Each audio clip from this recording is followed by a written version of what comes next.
Uy, may nagtatanong sa akin. Eto, yan. Boss, matibay po ba yung Pops Pro na floating rotor? Oo naman. Pops Pro yun eh. Ano ka ba?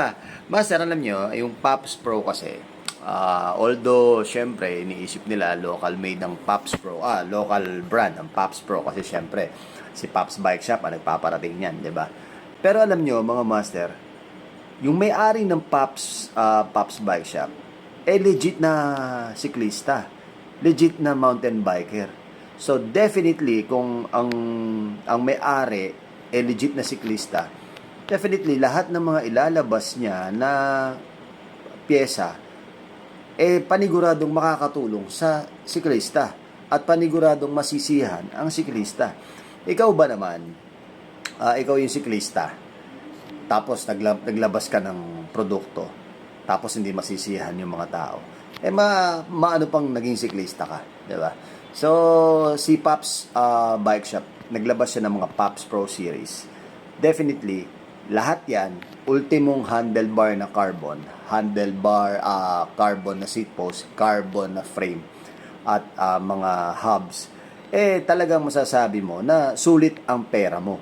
Kasi yung Pops Pro Series, built for tinatawag nilang torture test.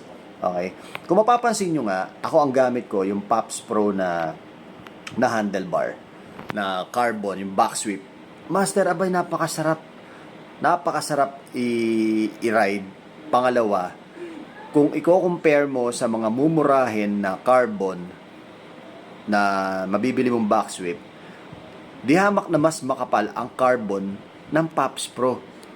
Kasi para makita nyo, tingnan nyo mismo yung produkto ni Pops Bike Shop. Lahat ng mga Pops Pro Series. Sinasabi nila rebrand, sinasabi nila pagawa. Yes, malamang. Marami namang rebrand, marami namang nagpapagawa. So, kahit magpagawa ka, pero kung meron kang sarili mong design, meron kang sarili mong, may specific ka na gusto mong specs, kung ang kapal is 2mm, 3mm, sa labas, halimbawa, ang kapal ng carbon nila is 2mm, 3mm, 1.5, 1.2. Nasa specific ng magpapagawa yon kung anong kapal. So, ganun si Pops Bike Shop. Si Pops Bike Shop, ang kapal ng ginagawa niya, hindi standard ng mga karaniwan na mass production. Mass production yun sa kanya, pero may specific siyang kapal para mas matibay yung kanyang mga produkto. Ganun si Pops Bike Shop. Kaya ako, yung mga ginagamit ko, yung nakakabit ngayon sa aking bisikleta, si Pops Pro yun. Pops Pro Hub. Tapos, Pops na carbon back sweep. Alam nyo ba kung gaano kalupit yun? Hindi nyo kasi nakakikita, kaya kayo nagsasalita na halimbawa may mga ganyan, may mga basher kasi na ganito lang yan, si Pops Bike. Hindi nyo kasi alam kung ano yung pinagdaanan nung siklista bago siya nag-create ng ganyang produkto. Kaya sa mag-bash kayo na mag-bash, subukan nyo muna yung kanyang produkto. Dahil ako, nasubukan ko mismo yung mga produkto ni Pops Bike Shop, ni Pops Pro, wala akong masasabi doon.